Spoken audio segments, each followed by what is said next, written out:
अभी तक हमने यूनिट 2 का थ्योरी पोर्शन कंप्लीट कर लिया है। आज हम न्यूमेरिकल पोर्शन स्टार्ट कर रहे हैं। मैं न्यूमेरिकल पोर्शंस में आपको बता दूं, अभी हम ऑपरेटिंग सिस्टम की प्लेलिस्ट कंप्लीट कर रहे हैं, जो कल या परसों तक कंप्लीट हो जाएगी। ऑपरेटिंग सिस्टम में सबसे इम्पोर्टेंट जो है वो एल्गोरिथम्स और न्यूमेरिकल्स ही है। ये आती ही आता है, फिक्स है कि आएंगे, तो इनको हम एक ईजी तरीके से करेंगे। दूसरी चीज़, हर एल्गोरिथम को, हर न्यूमेरिकल टैग को हम अलग अलग वीडियोस में करेंगे, तो आपको 5 से 8 मिनट की वीडियो मिला करेगी। अगर आप ये भी करके जाते हो तो आपके एल्गोरिथम्स और न्यूमेरिकल्स में मार्क्स नहीं कटेंगे, ठीक है, क्योंकि बहुत ईजी तरीके से कराऊंगा। पूरे यूट्यूब पे इतने ईजी तरीके से कोई नहीं करा रहा जितने ईजी तरीके से मैं आपको करा रहा हूँ, ताकि आपको ज़्यादा हेल्प मिल पाए, ठीक है। चालू करने से पहले वही आपका मैं एक कॉमन डाउट ले लेता हूँ कि इसका सब्जेक्ट कोड है BCA 2003T, और ये BCA में हर कोई बंदा जिसके सिलेबस में ऑपरेटिंग सिस्टम आता है वो कर सकता है, चाहे उसका सब्जेक्ट कोड ये हो या ना हो, ठीक है। अब ध्यान देना प्लीज़। न्यूमेरिकल पोर्शन में न्यूमेरिकल स्टार्ट करने से पहले कुछ इंपॉर्टेंट टर्म्स हैं, पहले उन पर ध्यान दे दिया जाए। पहली इंपॉर्टेंट टर्म है अराइवल टाइम। अराइवल टाइम का प्रोसेस मतलब क्या होता है? अराइवल टाइम को रिप्रेजेंट करते हैं AT से, और इसका मतलब क्या होता है? प्रोसेस कब आया, प्रोसेस कब आया, ठीक है। अराइवल टाइम को किससे रिप्रेजेंट करते हैं? AT से। इसका मतलब क्या होता है? प्रोसेस कब आया। दूसरी चीज़ क्या है? Burst time. इसका मतलब क्या होता है? CPU कितना टाइम रिक्वायर्ड, CPU ने कितना टाइम लिया, ठीक है, बर्स्ट टाइम। फिर क्या होता है? कंप्लीटेशंस टाइम। इसका मतलब क्या होता है? कितने टाइम में प्रोसेस कंप्लीट हो गया, प्रोसेस कब फिनिश हुआ, प्रोसेस कब फिनिश हुआ। नेक्स्ट होता है टर्न अराउंड टाइम, TAT, जिसे हम रिप्रेजेंट करते हैं TAT से। इसका इंपॉर्टेंट रोल है यहाँ पे।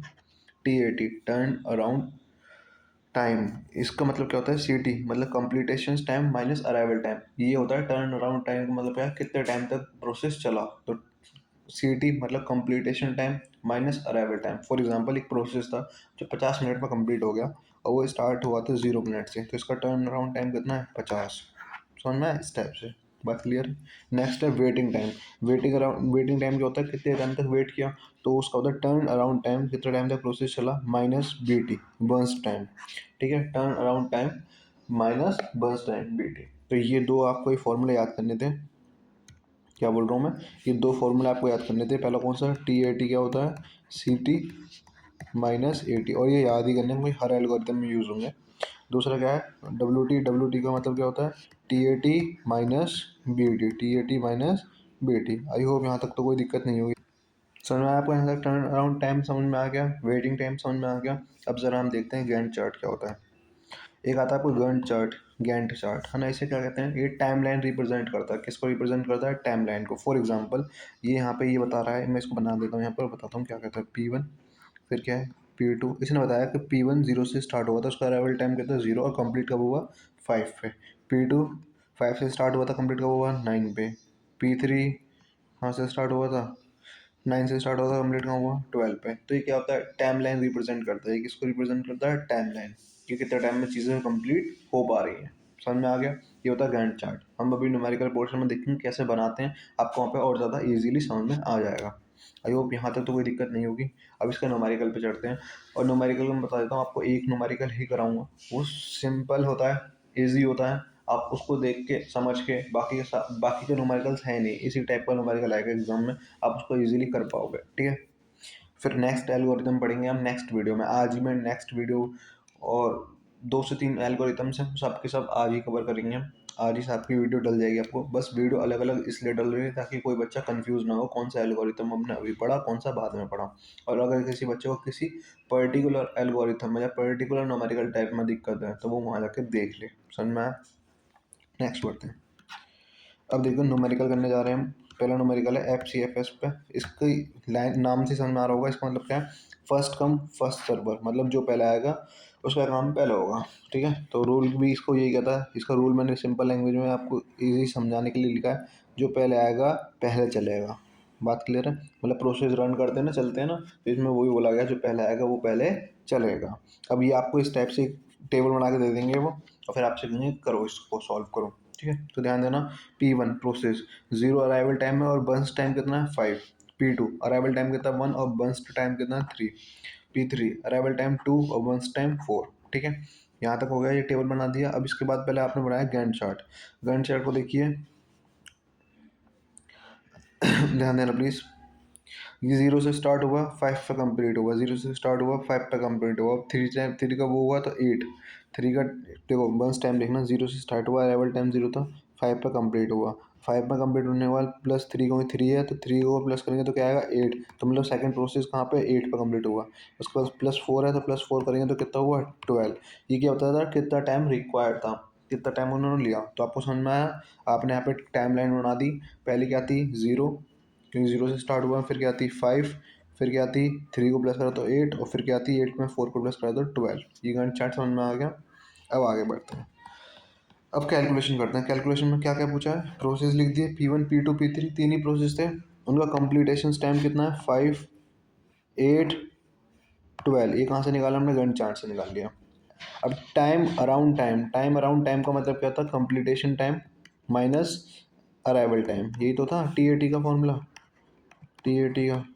ठीक है, अब देखना कंप्लीटेशन टाइम कितना पहले का 5, फर्स्ट का कंप्लीटेशन टाइम कितना है 5, और अराइवल टाइम कितना था 0, तो ये तो है 5। ठीक है, नेक्स्ट देखते हैं। नेक्स्ट का कंप्लीटेशन टाइम कितना है 8, और अराइवल टाइम कितना था, अराइवल देखना पड़ेगा। अराइवल तो यार एक सेकेंड अभी देख के बताता हूँ।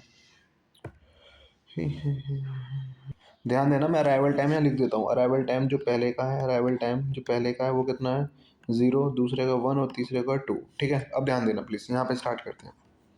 पहला कंप्लीटेशन टाइम से स्टार्ट करते हैं। कंप्लीटेशन टाइम कितना था 5, 8, 12, ये आपको पता है। अब TAT निकाल लें हम, तो इसमें क्या completion time minus arrival time, यही तो होता है ना। TAT का फॉर्मूला तो यही होता है ना। अब ध्यान देना प्लीज़, अलग अलग कलर से करते थे ताकि आपको और ज़्यादा समझ में आए, है ना। अब ध्यान देना प्लीज़, पहला क्या है कंप्लीटेशन टाइम कितने में हुआ था 5 में हुआ था, अराइवल टाइम कितना था 0, तो इसका TAT कितना आ गया 5, ये पहले का होगा। नेक्स्ट करते हैं 7 वाला। नेक्स्ट एक्स का कंप्लीटेशन टाइम कितना है 8, कितना है 8, अराइवल टाइम कितना है 1, कितना है 1, तो 8 माइनस 1 कितना हो गया 7, तो इसका TAT कितना आ गया 7 आ गया। नेक्स्ट डिफरेंट कलर से करते हैं फिर से। नेक्स्ट है 10। ठीक है, इसका कंप्लीटेशन टाइम कितना है 12, कंप्लीटेशन टाइम कितना है 12। एक मिनट एक मिनट एक मिनट एक मिनट, इसके ऊपर लिख देते हैं, ठीक है यहाँ लिख देते हैं। इसका कंप्लीटेशन टाइम कितना है 12 माइनस अराइवल टाइम कितना है 2, तो इसको माइनस करो तो कितना आ गया 10, तो इसका भी TAT कितना आ गया 10। तो आपको TAT निकालना आ गया। TAT का formula completion time minus arrival time. I hope यहाँ तक तो किसी को कोई दिक्कत नहीं होगी। नेक्स्ट बढ़ते हैं, नेक्स्ट है वेटिंग टाइम। वेटिंग टाइम में क्या होता है, वेटिंग टाइम का फॉर्मूला क्या होता है once time, oh sorry TAT minus once time. अब पहले उससे के लिए वंस टाइम निकाल लेते हैं। वंस टाइम पहले का कितना है 5, दूसरे का 3 और तीसरे का 4, ये क्या है BT वंस टाइम। ठीक है, आगे बढ़ते हैं 5, 3, 4, अभी याद रखना प्लीज़, है ना, नीचे लिखना पड़ेगा, है ना। तो क्या है, पहले का क्या है 5, दूसरे का 3 और नेक्स्ट का 4। अब उसके लिए क्या है TAT, पहले TAT निकाल रखा होगा आपने वेटिंग टाइम के लिए, पहले TAT निकालो, उसमें से माइनस कर दो बर्न्स टाइम। तो पहले का TAT कितना है, पहले का TAT कितना है 5 है, TAT यहीं लिख रहा है भाई, TAT पहले का कितना है 5।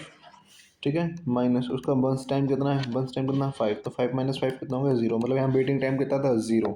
नेक्स्ट बढ़ते हैं, नेक्स्ट का TAT कितना है 7, बर्न्स टाइम कितना है 3, तो कितना हो गया 4। बर्न्स टाइम कहाँ से निकाला, यहाँ से निकाला 3, और TAT कहाँ से निकाला, यहाँ से निकाला। ठीक है, नेक्स्ट नेक्स्ट का TAT कितना है 10, तो बर्न्स टाइम कितना है 4, सॉल्व करा तो कितना आ गया 6। तो ये आपने क्या निकाल लिया यहाँ पे वेटिंग टाइम निकाला। वेटिंग टाइम का फॉर्मूला समझ में आ गया TAT माइनस बर्न्स टाइम। बहुत ईजी तरीके से करा रहा हूँ, इतने ईजी तरीके से किसी ने नहीं कराया होगा। नेक्स्ट पढ़ते हैं एवरेज, पढ़ते हैं एवरेज वेटिंग टाइम और एवरेज TAT। तो एवरेज वेटिंग टाइम में वेटिंग टाइम के जितनी भी वैल्यू उन्हें प्लस करो 0 प्लस 4 प्लस 6 डिवाइडेड बाय जितने भी प्रोसेस होते हैं। पहले आपने वंस टाइम जो वेटिंग टाइम है वो लिख दिया, पूरा पूरा टोटल करा और डिवाइड कर दिया उसको जितने नंबर ऑफ प्रोसेस है, तो 3 है, उसको प्लस करा तो ये 10 आया, 10/3 कितना होगा 3.33। नेक्स्ट है एवरेज एवरेज TAT में भी वही TAT की जो भी वैल्यू है वो लिखो पहले। तो 5 है, 7 है और 10 है, प्लस कर दो उसको क्या 3 प्रोसीजर 3 से डिवाइड कर दो। ठीक है, उसके बाद जो वैल्यू आएगी वही वही क्या होगा आपका एवरेज TAT। तो यहाँ पे आपका first come first server FCFS algorithm complete होता है। आई होप इसके न्यूमेरिकल आएगा तो आप कर दोगे अब। ठीक है। और आपको 9 से 10 मिनट में आपको एक न्यूमेरिकल एक पोर्शन समझ में आ रहा, तो इससे बड़ी बात नहीं हो सकती कॉलेज के टाइम पे, वो भी इतने ईजी तरीके से। तो प्लीज़ इसको लाइक करें, कमेंट करें, सब्सक्राइब करें। दूसरी चीज़, आप हमारे ग्रुप में जुड़ जाएं प्लीज़। अभी 1 अप्रैल से पहले फ्री है इसमें जुड़ना, फिर उसके बाद इसके चार्जेस होंगे। ठीक है, ठीक है। आप मुझे इस पर मैसेज कर सकते हैं, मैं आपको ग्रुप में ऐड कर लूँगा। Thank you, bye.